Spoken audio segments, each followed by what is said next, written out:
So, I recently went back and actually played Tales of Mordhearse with my two nephews, and I gotta say that my review has to change, or at least my rating of the system.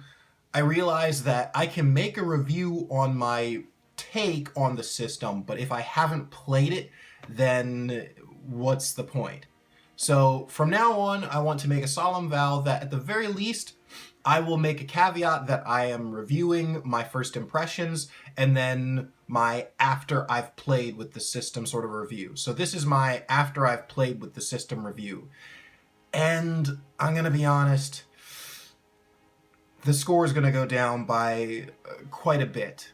The only reason why is because for the most part, I do still enjoy the system. It did still give the type of experience that I thought it was going to be, but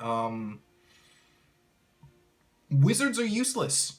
They're almost entirely useless. Now, I was the GM, obviously. My two nephews are very, very young. One of them is still trying to figure out how to play Uno. That did not change the experience at all. This system is very easily set up. It took us literally, I don't know, 3 minutes for both characters to be set up. They understood the rules very easily, what they were supposed to do.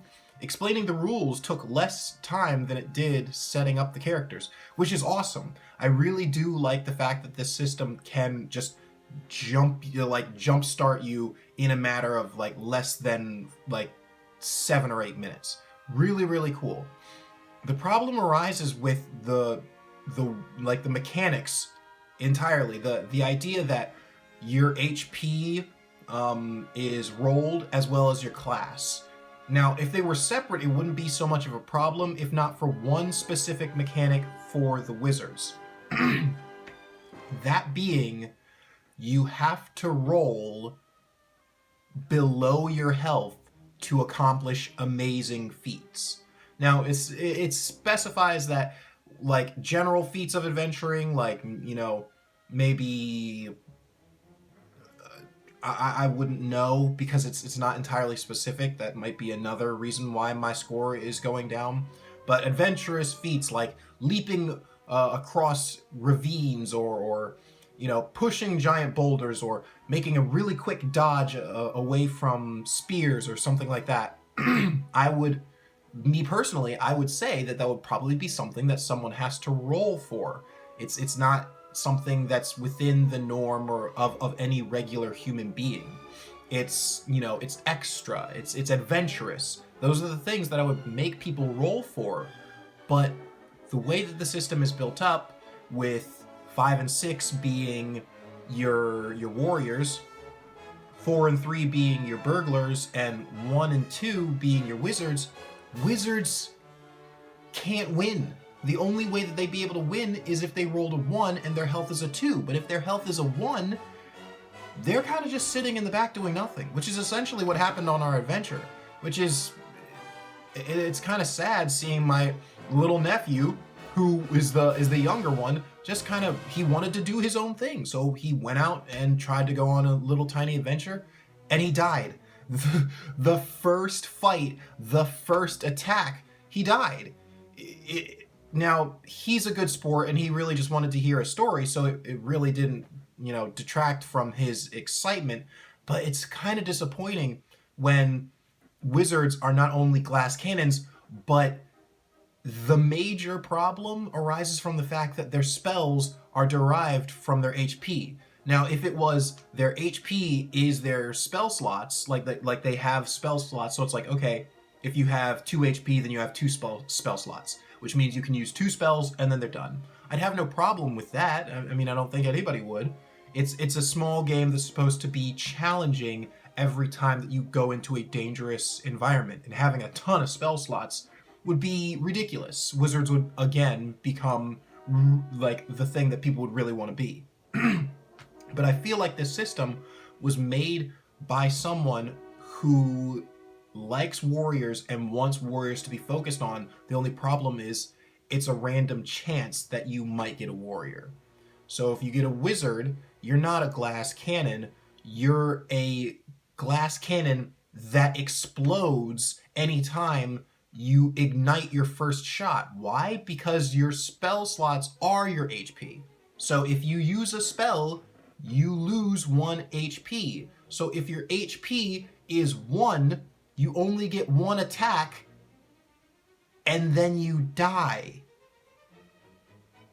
So the main exciting thing about being a wizard is the biggest drawback to this entire system. You mean I can only use 1 fireball and then I myself pass out, I'm dead, I'm no longer a contributing member to this quest?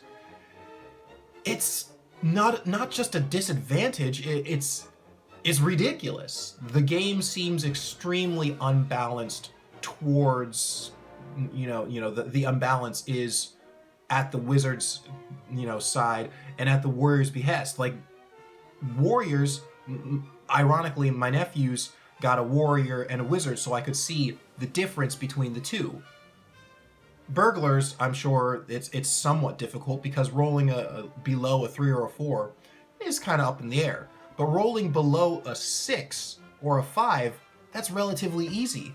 While one nephew died in his first encounter, the other nephew slayed 3 goblins and still had like a lot of health to spare. It was kind of unfair, to say the least. I mean, imagine an entire group full of wizards.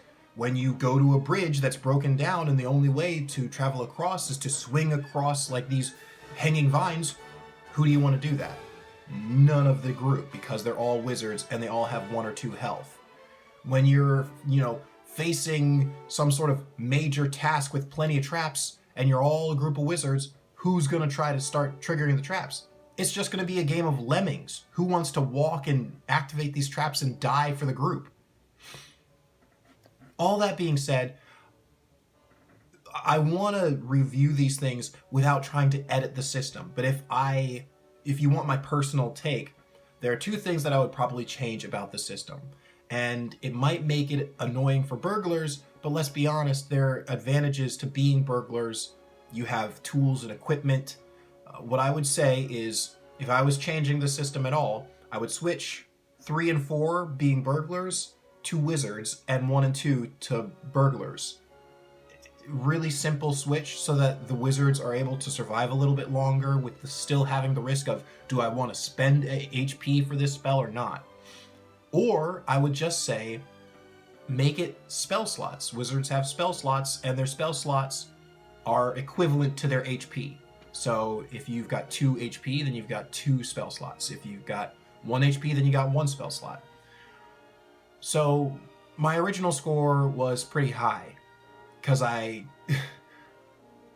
didn't realize this major contradiction in the system. Now I still find enjoyment in it, but for me to like seriously introduce this without me trying to make this I want to kill the party kind of system,